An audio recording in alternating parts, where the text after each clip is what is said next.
The holidays can be a little bit tough, especially if you're dealing with loneliness, depression, anxiety, and the added stress of the pandemic. Here to give us tips on how to cope is Michelle Lopez Clark, a psychotherapist at Gazelle Psychotherapy in Newport Beach. She offers telehealth and online therapy services for California residents.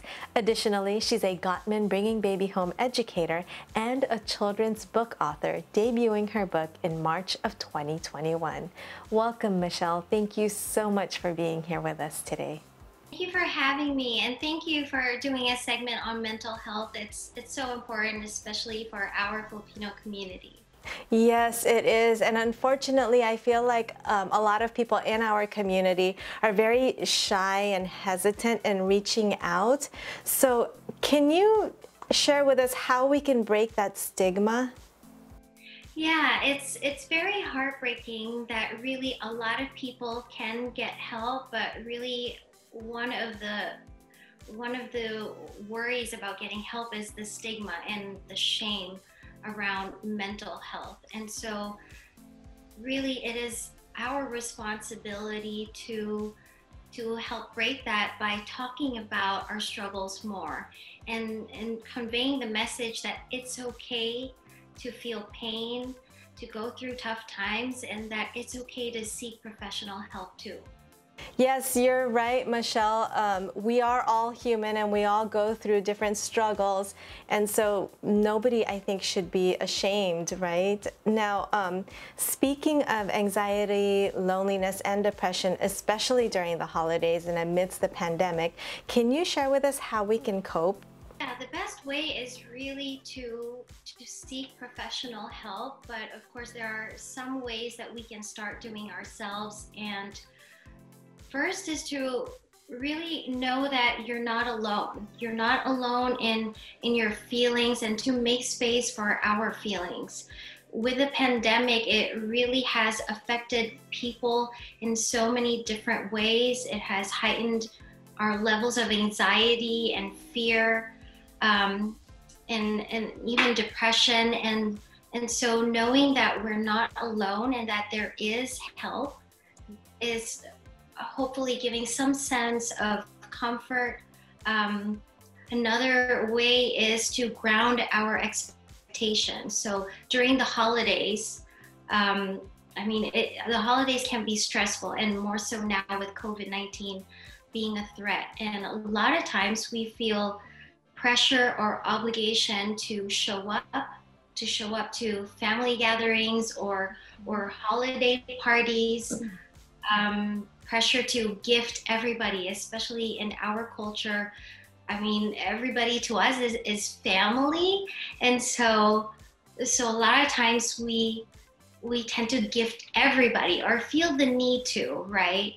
And so really the pandemic too has affected people financially. So we need to be mindful of that and to be okay with gifting in a different way, and perhaps in a creative and more meaningful way.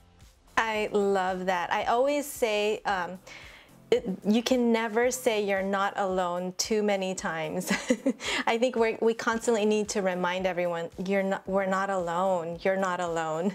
And then I like how you said we can gift in more creative ways, because there's so many financial struggles already, and then on top of the pandemic, it's so difficult. And then all the added responsibilities.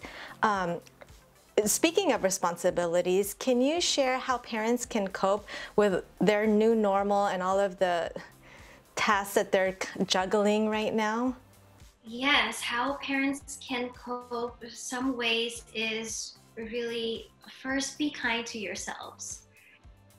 We're all figuring this new normal out, even if it's been almost a year now, right? And really to have some structure. People, no matter the age, thrive with some structure.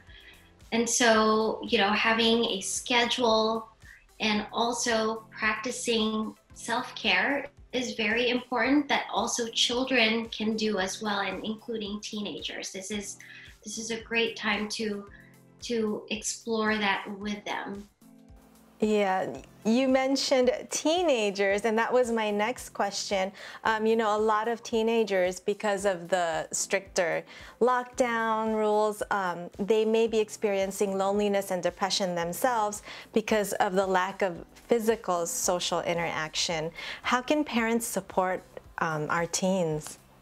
Adolescence is a really vital period in human growth and development. This is the time when really experience and relationships are important and help shape teenagers and help them become adults later on. And so really recognizing that this is such a huge loss for them. um, the, the difference of social interactions now, it's a huge loss, and also that isolation that we need to be mindful of. And so really validating their feelings is so important, and embracing virtual life, of course, in a healthy way, so parents can support their teenagers with that. And sometimes school events are also now virtual, and so that can help too. And it's a great time to also spend time with family virtually. Yeah, that's true. Now, for what if you have younger kids, how can parents talk to their younger kids about the pandemic? Yeah.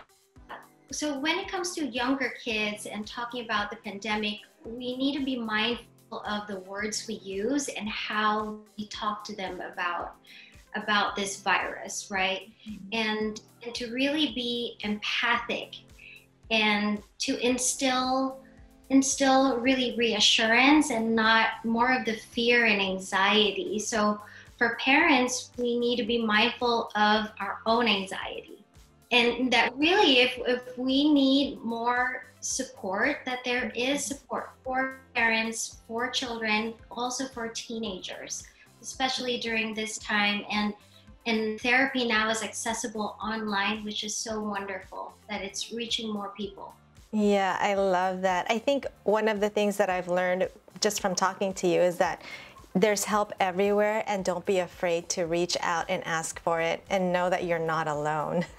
Yes, absolutely. And I can't emphasize that enough too, especially in our Filipino culture, because I mean, again, of course, there's stigma about mental health everywhere in the world, but particularly in our culture, people who struggle with their emotions and mental health, is they get called as baliw or crazy. And it's disheartening, but also it's invalidating. And so people don't seek help because of that.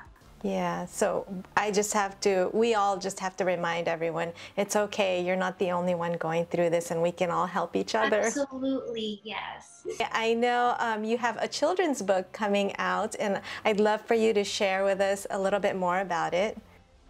Yes, it's called With You. It'll be out in March. The story is inspired by my bond with my dog.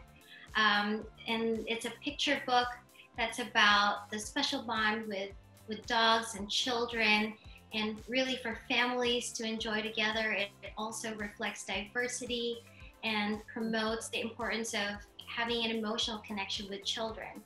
And so parents and caregivers will also learn about why it's important, and some tips too to help. Oh, that's beautiful. And that comes out March 2021? Yes. Yeah. Michelle, I know that you offer telehealth and online services. How can we reach you? How can we find more information? Yes, you can find more information about telehealth services on my website, michellelopezclark.com. And also I work at a private practice in Orange County. It's Gazelle Psychotherapy, and our practice has a website too. And of course there's more support that way as well. Thank you so much, Michelle. It's been a pleasure, and thank you for sharing all of your information with us. Thank you. Thank you for having me.